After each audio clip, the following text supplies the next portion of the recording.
You are worried about the wrong things. You're worried. I get it. You're stewing over that email from your boss, that grocery bill, or that dumb conversation and argument that you had last night, or what even to watch on Netflix. Your mind is a web browser with 100 tabs open and they're all playing audio at once, draining your mental battery. But while you were busy, the systems that you lean on, the ones that keep the lights on and put food on the table, they are quietly being strained to a breaking point, man. This is not another video about beans versus bullets. This is a mental reset.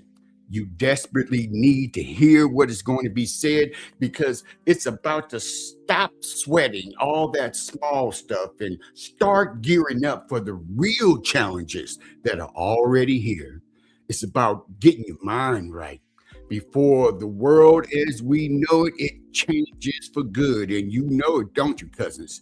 Yes, you know that change is coming. It seems like we're standing right there at the precipice of a catastrophe or something drastic that we never even thought of in our own lifetime. It is all happening, baby. It is all coming together right here, right now. So come on, cousins, and let's pod about it. In a world fraught with confusion, one man will break his silence.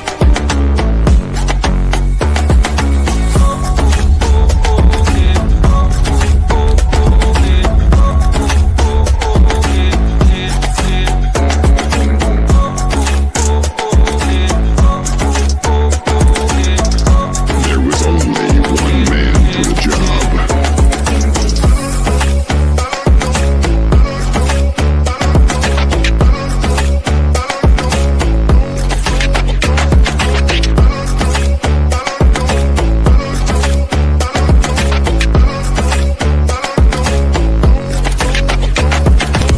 Come on, cousins, let's pod about it.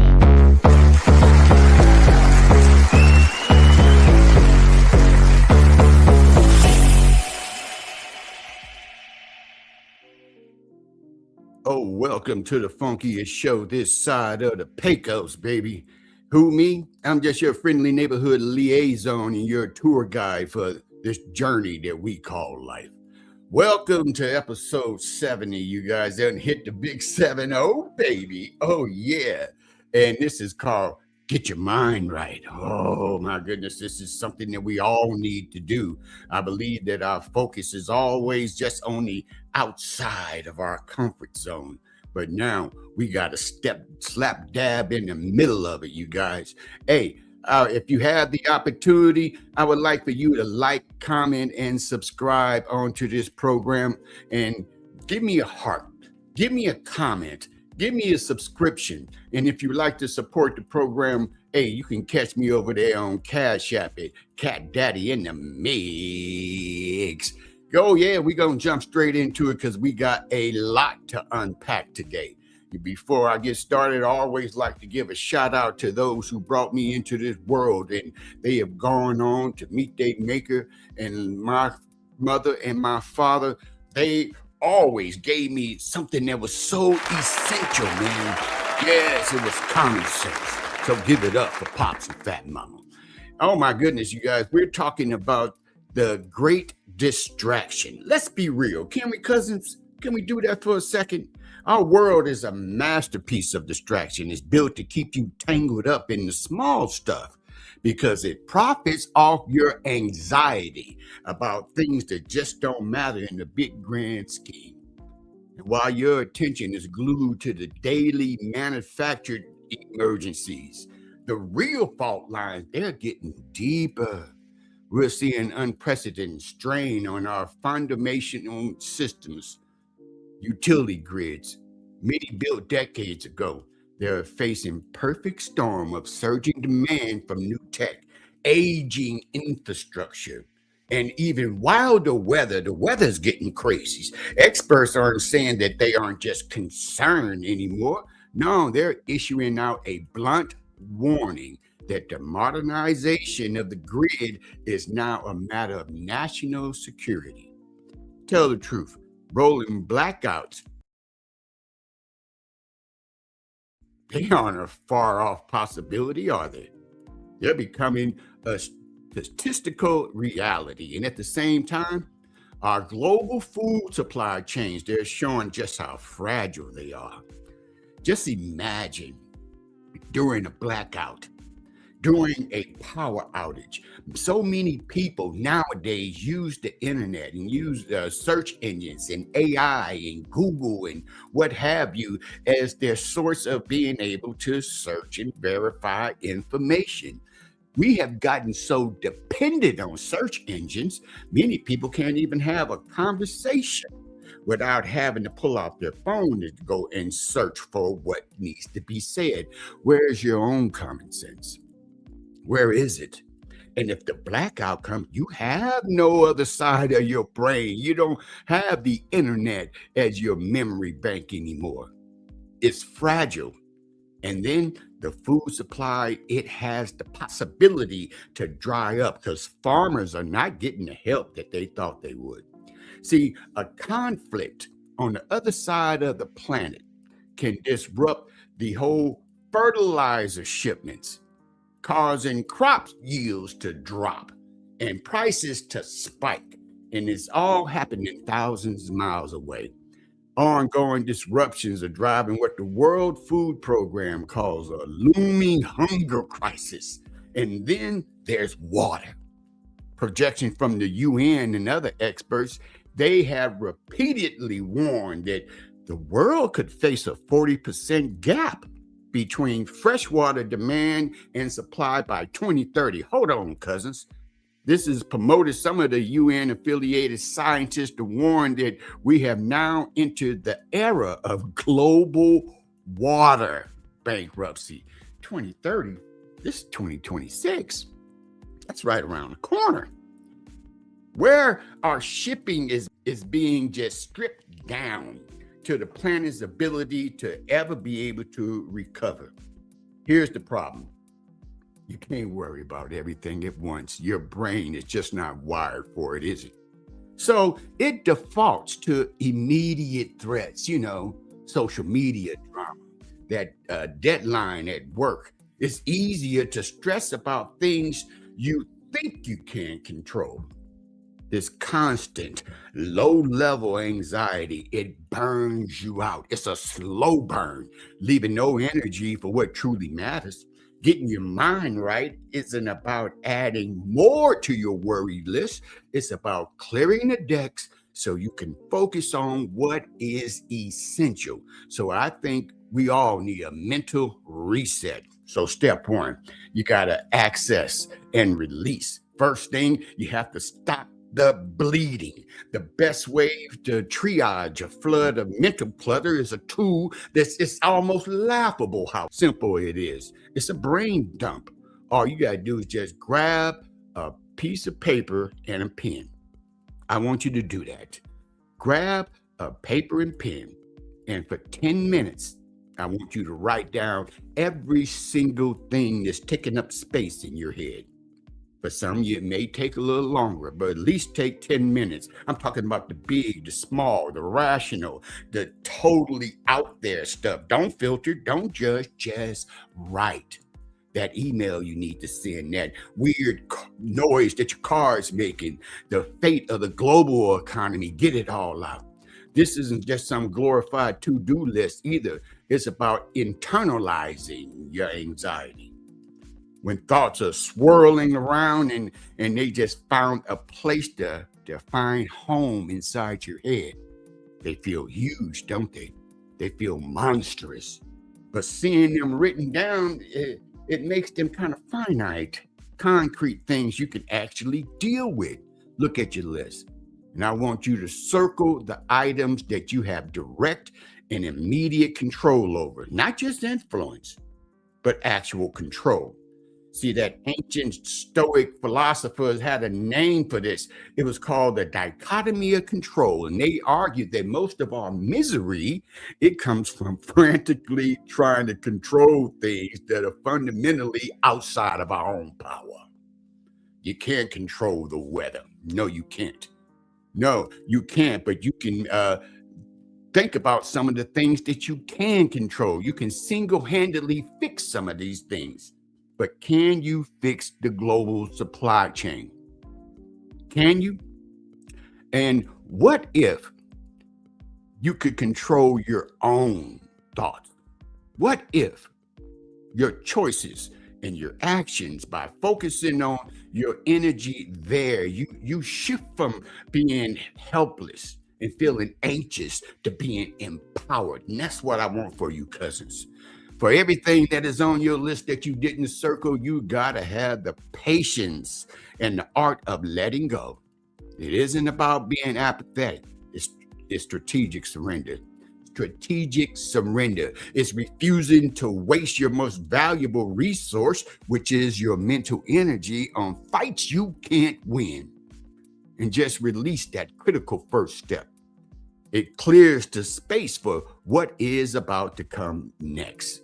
And what you want to do next is you want to build up your reserves. Yes, you want to, once you have everything decluttered, it's time to build. Real preparedness, it isn't a bunker full of canned goods. That's what I'm talking about, beans versus bullets.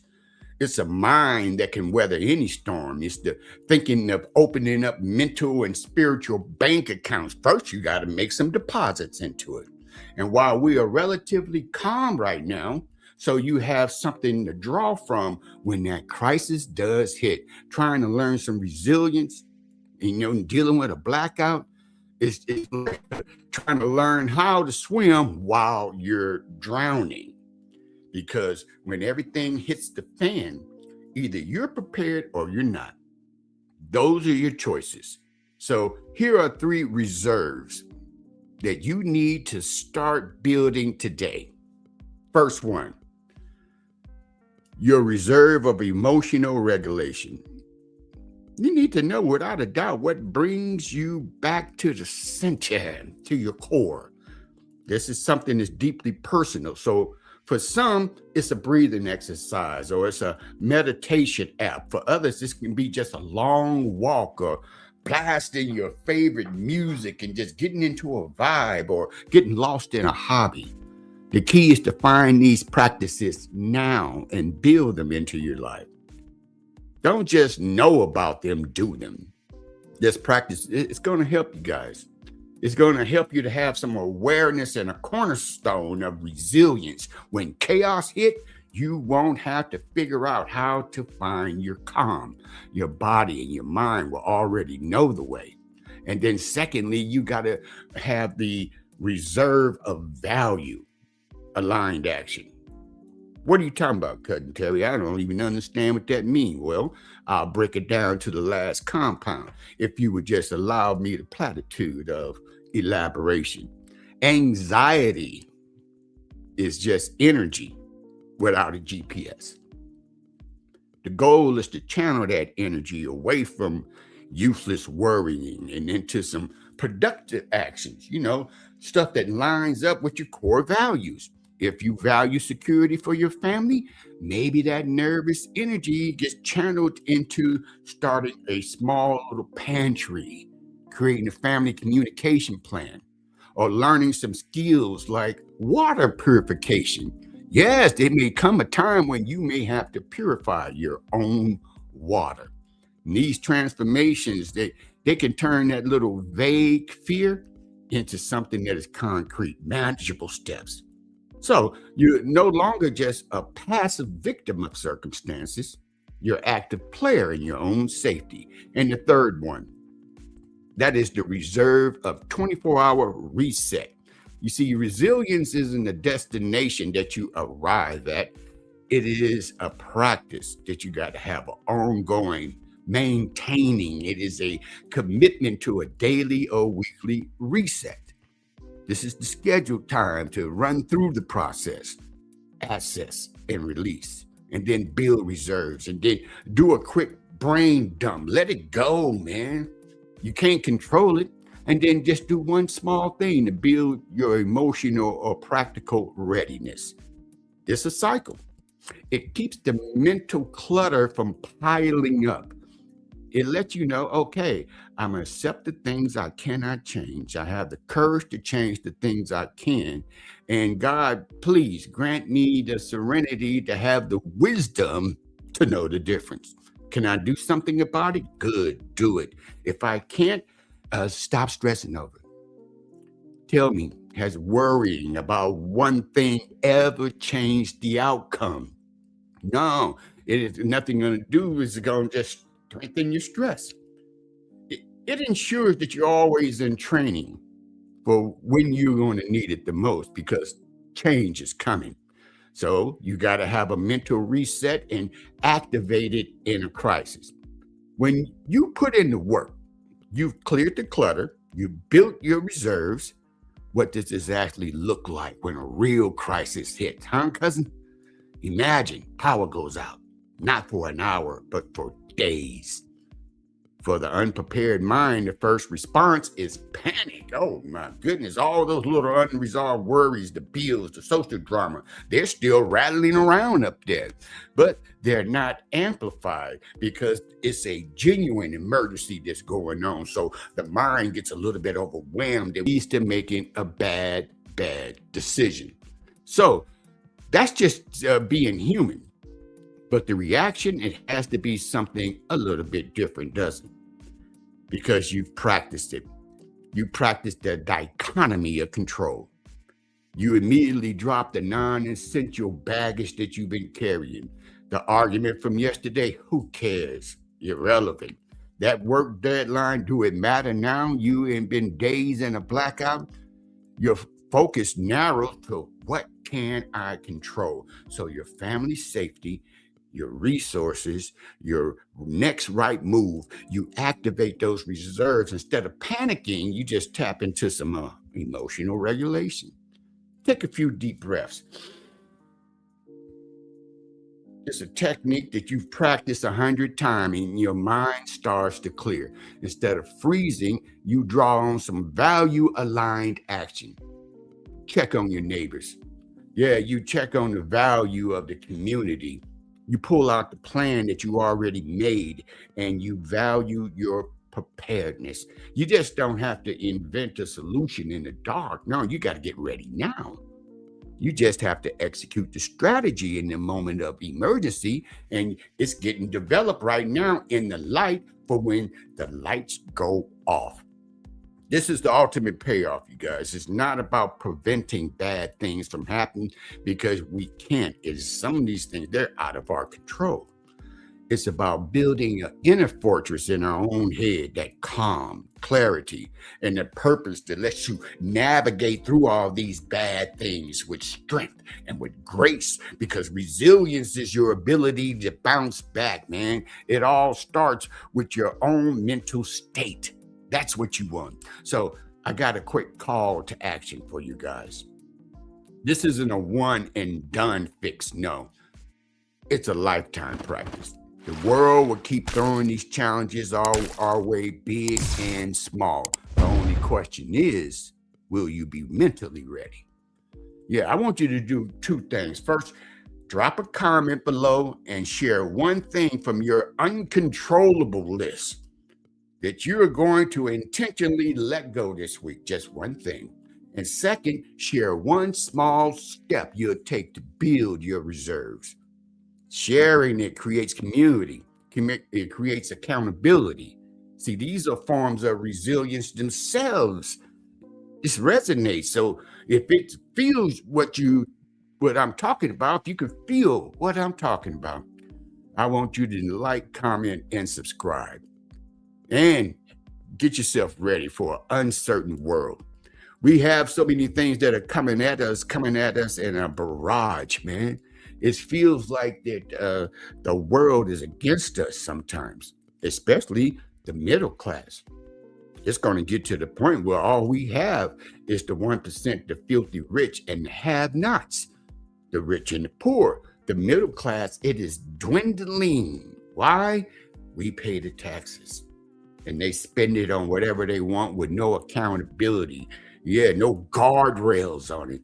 So are we investing as nations across the world, and especially the one that we live here in America? Are we investing in the infrastructure? Do we have a backup plan in case an EMP does hit this nation and put a blackout? Oh my God, you can't get gas. You can't go to the grocery store. There'll be no lights, no power. All the food is refrigerated. If you don't have any canned goods, how are you going to cook that? Do you know how to cook outside? Can you put a seed in the ground? Can you grow something? Can you have some of your food in your own backyard? You don't have a backyard? Then find a place, find a strip of land. Get together as a community and say, yes, we're going to take care of us. Because when our backs are against the wall, we may find ourselves alone.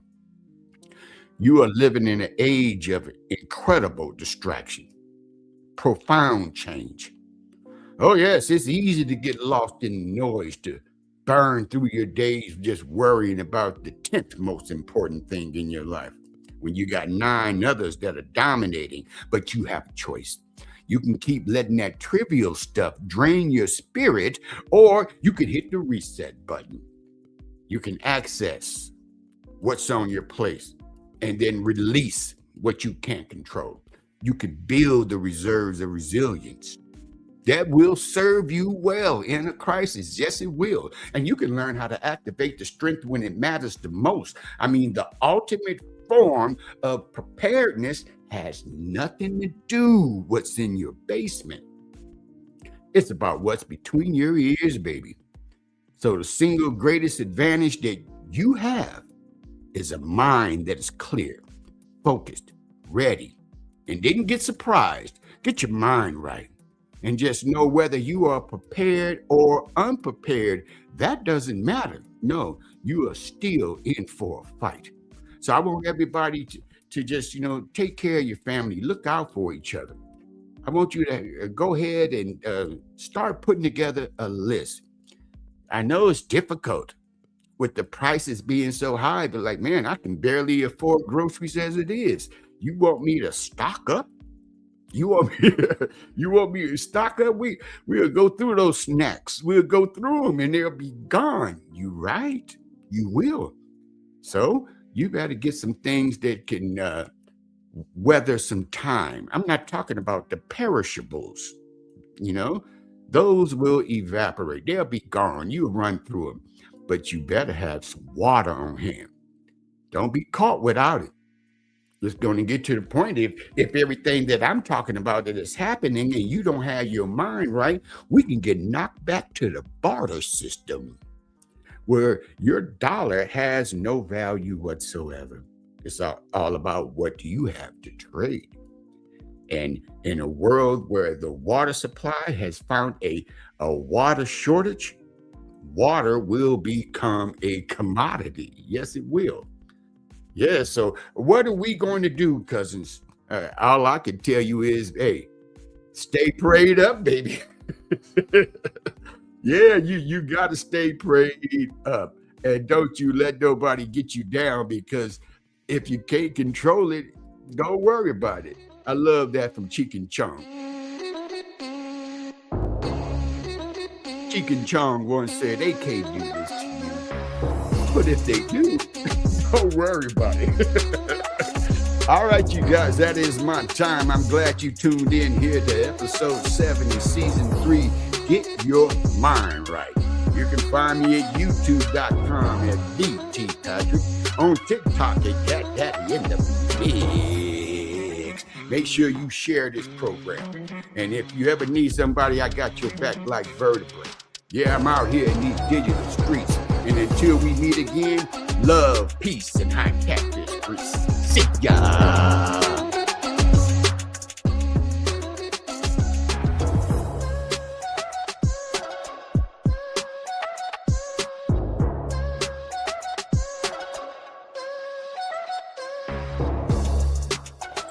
I hope you like the podcast and you really like the podcast. Come on, be serious. And you really like my podcast.